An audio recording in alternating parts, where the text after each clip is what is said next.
everybody. How are you? Happy Wednesday and welcome to Live Well by Design with Dr. Goldie. It's a sunny day in Chicago. It's warm. Let me know where you are joining me from. Put in the comments your name and where you're joining me from. I'd love to know. I'd love to be able to interact with you a little bit. We got a great topic today. We have a great topic to discuss. So I want you guys to please share this Facebook Live with anybody who you feel could benefit from learning a little bit about education and health and wellness. So share with your friends, your family members, your coworkers, all people who you think would benefit. So who am I, you guys? I'm Dr. Goldie. I'm your health and wellness expert, double board certified obesity medicine doctor, and the founder of Illinois Wellness and Weight Loss Centers. I help people who are struggling with their weight. I help them to ditch their diets, find time for fitness, and then make mindset shifts necessary to help them finally win the battle of the bulge. That's what I do here, and I'm here to educate you today about diabesity. So, what is diabesity, everyone? Diabesity is just the term that describes the relationship between diabetes and excess weight. That's all it is. But it's a very, very prominent term, and so many more people are developing diabetes due to weight issues. We need to talk about that subject. And guess what? I've got a guest today, Alicia Jefferson. She is a certified diabetic educator and she's an advanced nurse practitioner, and she's going to be joining us in this broadcast to tell us how we can all improve our diet and our health and how we can all beat diabesity. So she's going to be joining us. Make sure to let everybody know that we're on live and get them in on the broadcast. I want to be able to answer your questions if at all possible. Okay. So why is diabesity important? Because the prevalence of diabetes, we know, is going up in America, right? It's going up. We'll talk about the statistics later. But the reason why we need to really deal with this diabetes is because it more than doubles the risk of heart disease. It's one of the leading causes of blindness and strokes in America. Diabetes is affecting children more than ever before, and it's causing untimely deaths. Okay, that's the big thing. It's causing untimely deaths. So we need to deal with diabetes, and it also accounts for $1 out of every $7 spent in the healthcare system. Either the diagnosis and treatment of diabetes, it is costing us billions in our country. So we need to talk about it. And why don't we get started? Let's invite Alicia into the space. Hi, Alicia. Hi, Dr. Cody. How are you? I am good. Thank you so much for joining us on the live today. I want you to introduce yourself to our viewers. Okay, fair enough. My name is Alicia Jefferson. I am a family nurse practitioner, and also I am a certified diabetes care and education specialist here in Chicago, Illinois. I am also the owner provider for Jefferson Diabetes Consultants LLC, where we deliver diabetes education and self-management tools via telehealth. Awesome. Awesome. You want to tell our viewers how you got interested in and how, you got in this position, why you started a business for diabetes education. Like, how did you get involved and started in all of this? Well, it's more of a personal story for me. More so because my family was vastly affected by diabetes, and still we are affected by diabetes. Both of my parents were diagnosed with type 2 diabetes, my siblings, diabetes. So I've seen the amputations, I've seen the renal disease, I have seen the strokes, I've seen the heart attacks, I have seen the cancers and the deaths. So I feel that it's my obligation to again share my story with individuals so they in hopes don't have to witness what I had to witness growing up and even still today, because I do have nieces and nephews who have diabetes, and actually a great niece who had gestational diabetes. And so the prevalence for type 2 diabetes increases if you have a diagnosis of gestational diabetes. That's absolutely true. So if you have both of your parents being diabetic, that increases your risk like actually like over 70%, right? Exactly. And I apologize for the noise in the back. There's a ambulance riding by. But also my aunts, uncles, my grandmother, my paternal grandmother, again, history of diabetes. And so um, it does. The rates just skyrocket because that's the one thing you cannot change is it's your genetic Yeah. makeup. You can't change it. No matter how hard you try, you want to, you cannot change your genes. So Yes. um, but what we can do is actually change our lifestyles, engage in better habits, things of that particular nature, education. So those things definitely do help. I love it. I love it. So, like you, I do also have a very personal story. Both parents were diabetic.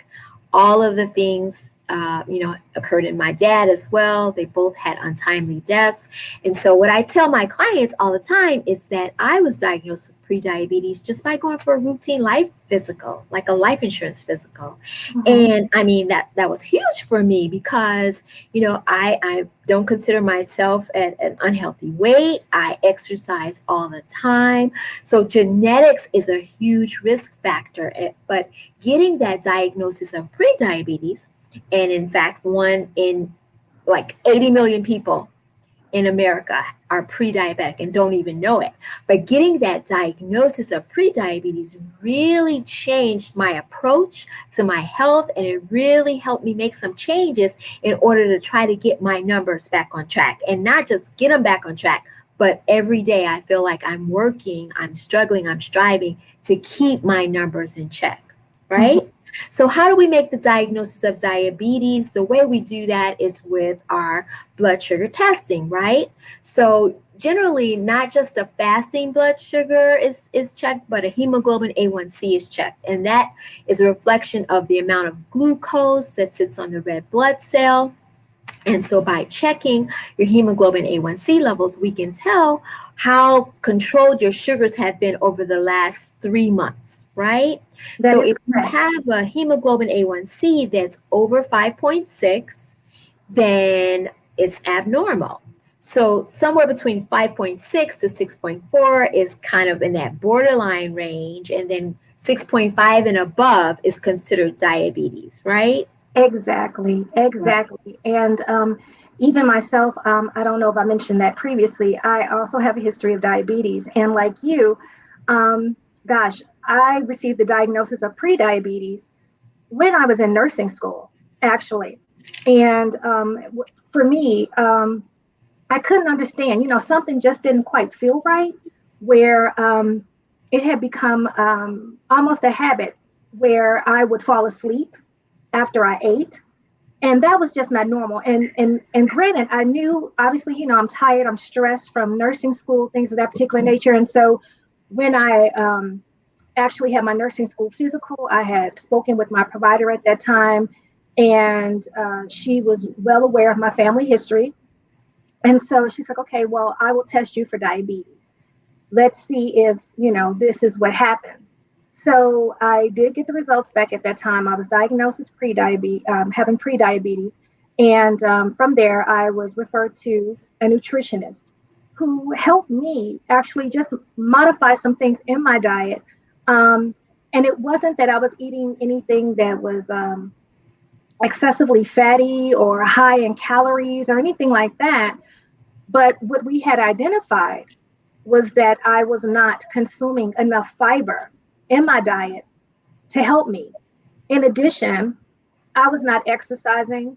Um, I'm in school, not exercising, and I had to make it a point, hey, you have to get out there on the track. You need to walk, you need to run, you need to do something, and that also helped with my stress level as well. Because as we know, schooling it can be very stressful.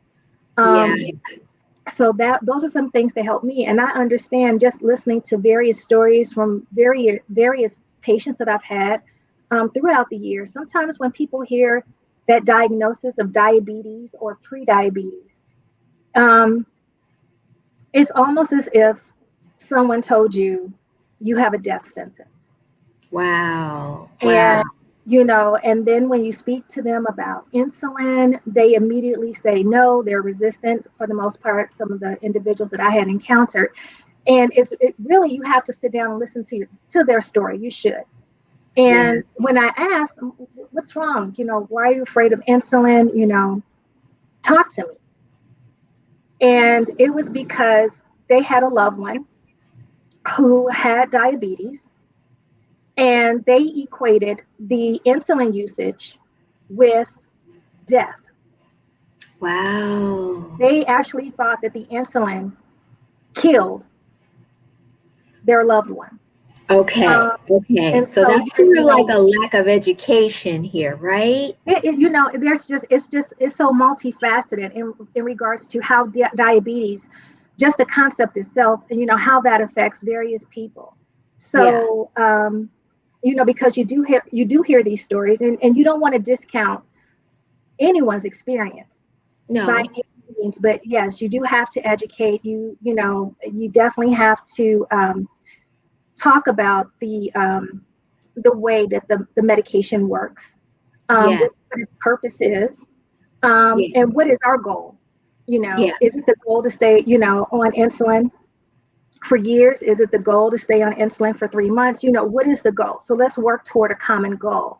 Yeah. Um, we So do. I'm a big proponent, Alicia, of education. I'm a big proponent of education. And so, there was a diabetes prevention study Okay. where they examined hundreds of patients over time who were pre-diabetic. And what they did was they instituted lifestyle intervention that could modify their lifestyle to lower their risk of diabetes. So, lifestyle intervention before a person needs insulin, I think it's like really, really crucial, right? So the ability to modify the food choices and teaching people about healthy meal planning and all of that. And we're going to let you talk about that a little later.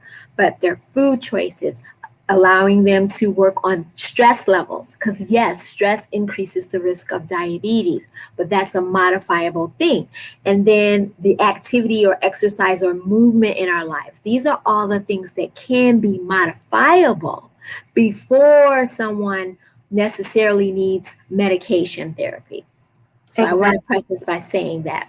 So Exactly. lifestyle intervention, I'm like here at Illinois Wellness and Weight Loss Centers, we're big proponents of that. But if someone has already received the diagnosis of type 2 diabetes, in addition to lifestyle intervention, sometimes medications are required. And maybe we could talk about that, later. But for the purpose of this talk today, I didn't really want to get into medications as much as the educational part, because you're right, there's so many mental barriers to change, I would say. And it's been our experience in our center where someone who's been diagnosed with prediabetes or diabetes, it's almost like we have to teach them all over again, a new approach to eating, a new way of looking at their nutrition so that they can change their numbers through that. So, how do you approach educating people, say a diabetic or pre-diabetic, like what types of foods should like we eat? Well, definitely, I would encourage the high fiber foods.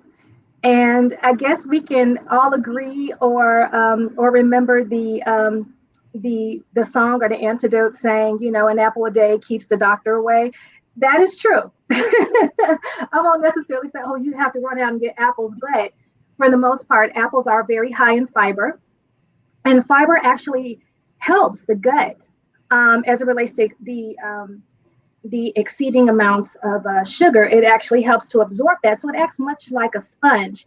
And then it's actually excreted when you use the restroom. Also, pears are another good source of fiber. The green leafy vegetables, I can't get enough. Actually, I spend more time in the produce aisle than I do in any other aisle of the stores. I actually hang out there for a good 45 minutes. Um, but So yes, yeah, a diabetic or pre-diabetic, you recommend they eat tons of fresh vegetables and fruit in order to get the fiber and all the other nutrients, which mhm, will help the blood sugar. That's what you're right. saying? And then Okay. also look at the grains. Grains are very Yeah. important. Again, grains, legumes or beans. those are also very important. Again, complex carbs. You don't want your blood sugars to spike. You want to kind of keep them even. Yeah. Um, So so complex carbohydrates, just to explain to people who may not know what they are, these are the types of carbohydrates or sugars that will basically have a lot of fiber, a lot of vitamins, a lot of water, and some of them also have protein in them. So they don't spike your blood sugars as high as simple sugars, right? exactly. So, can you tell people what are some examples of maybe simple sugars that maybe diabetics and pre diabetics should stay away from? Table sugar.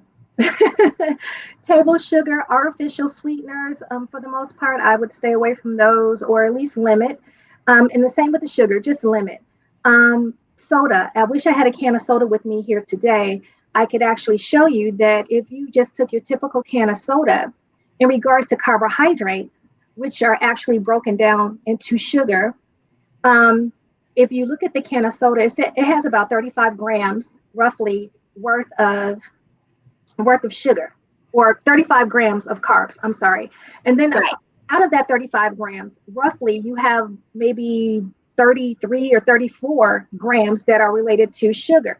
Yeah. And again, what we it's almost like a meal in a can. For I guess if I had to give an analogy, it's a meal in a can. So we know that obviously once you ingest this drink, this sugary beverage, your blood sugar will spike, and then maybe within 30 minutes or so, you're going to notice that you're going to crash. And then you're Yeah. going to feel really hungry, you're going to feel really sluggish and things of that nature. Your body is made up about 75% roughly of water.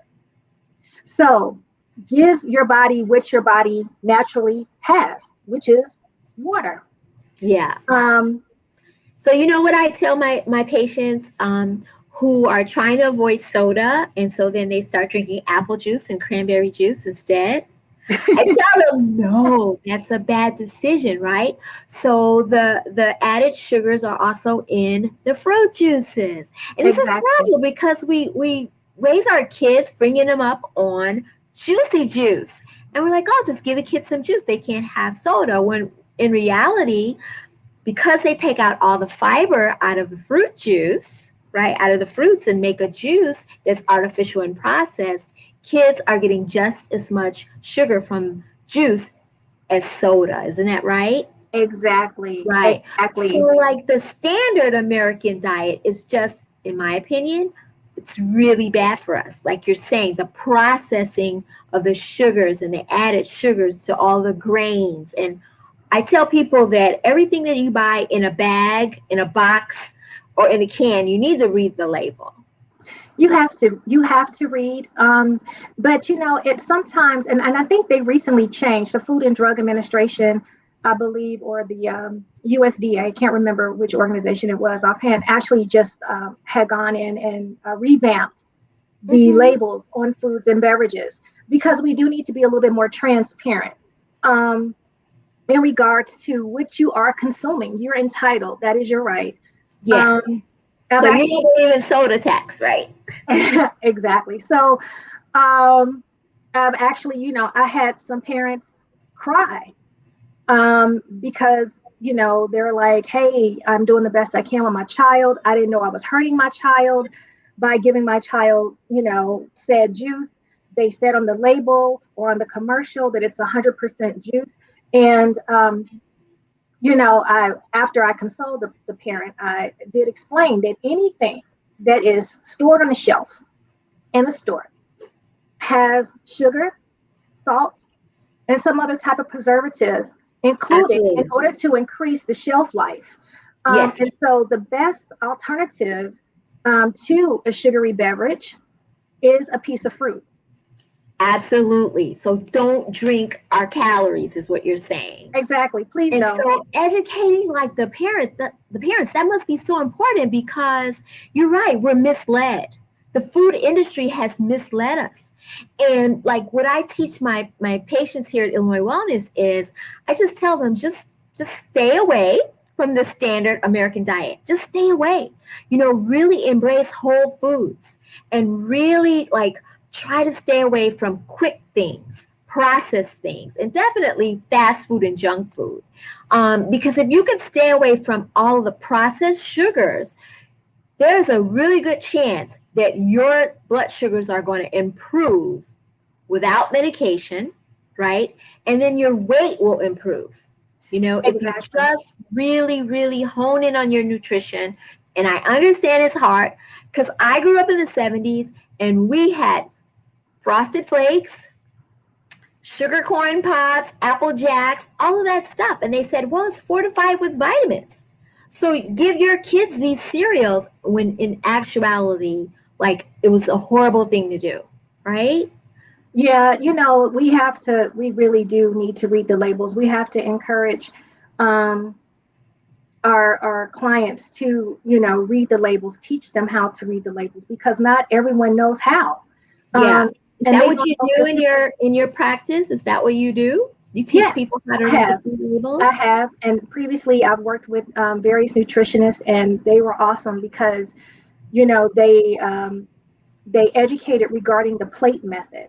They educated regarding the amounts of sugar in various products.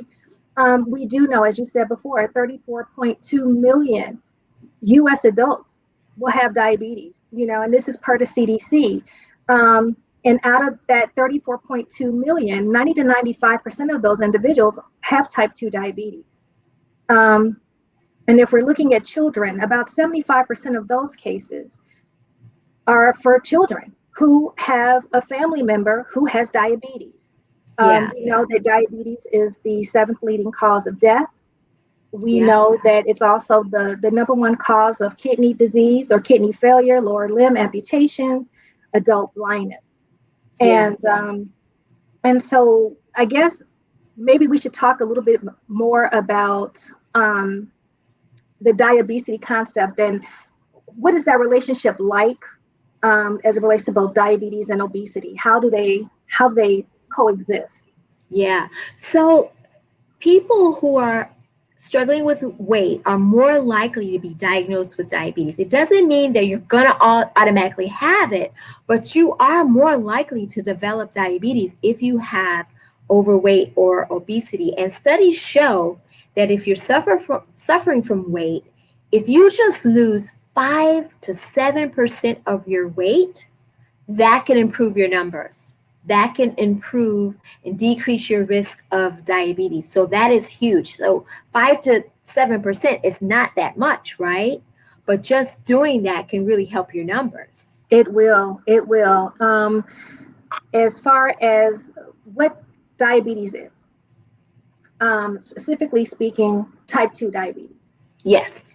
What happens with diabetes type 2 is that your body produces insulin, which is natural, but the tissues in your body or the organs, if I have to use the analogy of a door, and the door is ajar, it is open, but it's not open as wide as it could be.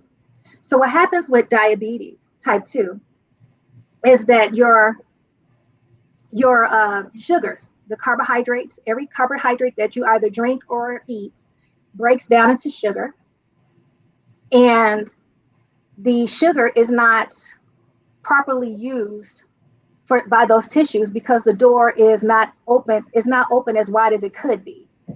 So there we have the storage of that extra sugar, which typically is found in the visceral area, or what we like to call the abdominal area. And that's where it's stored. It's stored for maybe later usage, things of that particular nature. And so, again, that's prone to, again, insulin resistance. This is why the door is not open all of the way to receive all of that insulin it could receive in order to allow that sugar to be used for energy. So, Right. do have the development of insulin resistance. And so, with that, Yes. again, we do have the larger abdomens. And typically, our type 2s do have larger abdomens. Our type 1s tend to be a little bit more slender in stature. And that's more so, they don't have insulin at all. Their pancreas is not making anything. Yes. So the excess insulin production from consuming lots of sugar, Hmm. it does not work the way it should work, right? So you got all this Exactly. glucose floating around in your blood cells, and it's not in the tissues where it can be used. Exactly. Exactly. So the elevation of the insulin levels causes the excessive fat storage. So visceral fat, the amount of fat stored around the belly, it's biologically active. So it's making excess hormones, inflammatory chemicals that's causing illness, right? Increasing cardiovascular risk, increasing cancer risk, even Alzheimer's risk. So losing weight will help your numbers. That's kind of like, you know, a part of the way that it could do that. So Ex- yeah, that's exactly. really, It almost as if it's an organ unto itself. yes, And yes, it does, and as far as cancers are concerned, we know that visceral fat is related to certain cancers. It increases the risk for certain cancers. As you said, diabetes, heart disease, um, things of that particular nature. And so we see our numbers go up. And so that is why it is vital for right, us to, get the education that we need as it yeah, relates to nutrition, as it relates to movement, and things of that nature. yes. You So know, we're seeing, Alicia, we're seeing some really good results here at our center with patients who have diabetes and pre-diabetes and correcting their numbers because that's what it's all about, right? right. So like we really stress for people who come in that look, the number one thing we want you to do is work with your food. Reduce or restrict those simple carbohydrates and increase the complex carbohydrates that you talked about and increase your fiber intake so that you can naturally lower your blood glucose. And then we really stress movement and exercise. Now, not everybody is able to exercise, right? But if you are able to incorporate more movement in your life, that is going to take the sugars that's floating around in your bloodstream and it's going to bring it into the muscle cells where it can be adequately used, thereby lowering your blood sugar. And then, thirdly, medications are definitely an option for some people. But I always tell people, we don't always go to medications. We want to do the lifestyle intervention if at all possible. But like in all things, you need to discuss this with your primary care physician, right? Exactly, exactly. Right. And But even, mhm, I'm sorry, even just with small movements, you may not be physically able to stand for an extended period of time or things of that nature.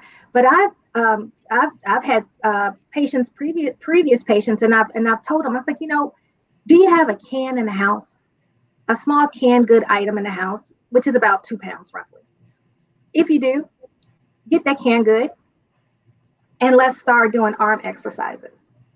yes, And just any little bit of movement helps. it all Um, counts. I it agree. does. It does really. It really does help. We've seen the results. As far as education is concerned, diabetes self management education has been proven to work, because it teaches skill sets that are necessary for individuals who have diabetes. Um, it teaches them about medication. It teaches them again about, um, excuse me, blood sugars. Excuse me. Yeah, Um, it teaches them about blood sugars. It teaches them about how to monitor.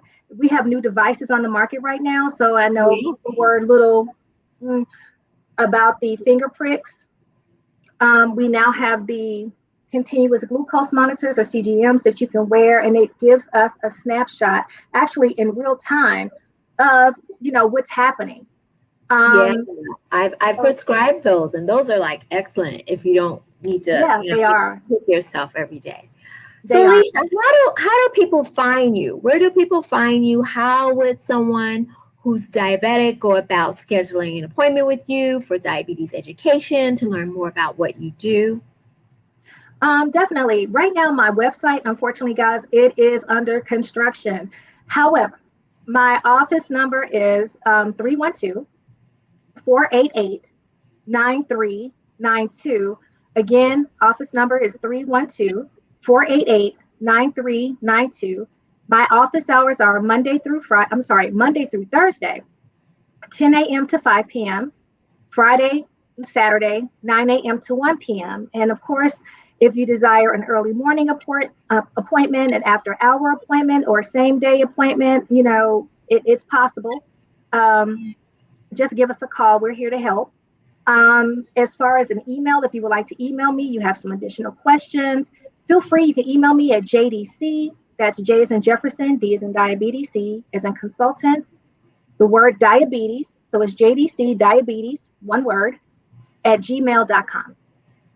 Awesome. Awesome. So we're going to put all of the information in the chat so that people can reach you and so that they could schedule a diabetes consultation or education with Nurse Alicia Jefferson. Alicia, thank you so much for joining me Thank you today. for having It me. was such an informative conversation. I think it was necessary and I'm glad we had it. Thank you so much for having me again, Dr. Goldie. It has been an honor. To the audience, I can't see you, but again, thank you for tuning in and listening. And I hope that we've imparted some knowledge that you can use for yourself, family member, or even a friend. Thank you so much. Absolutely, absolutely. So, you guys, again, I'm Dr. Goldie, your double board certified obesity medicine doctor, health and wellness expert, and founder of Illinois Wellness and Weight Loss Centers here in Chicago. I help people who are struggling with their weight to ditch those diets, find time for fitness, and finally make the mindset shifts necessary to help them beat the battle of the bulge. You can find me on social media, all platforms as Ask Dr. Goldie MD. That's AskDrGoldieMD. You can also go to my website if you're interested in working with me at askdrgoldiemd.com. Again, Alicia, thanks so much, and you guys have a great day. Thank you.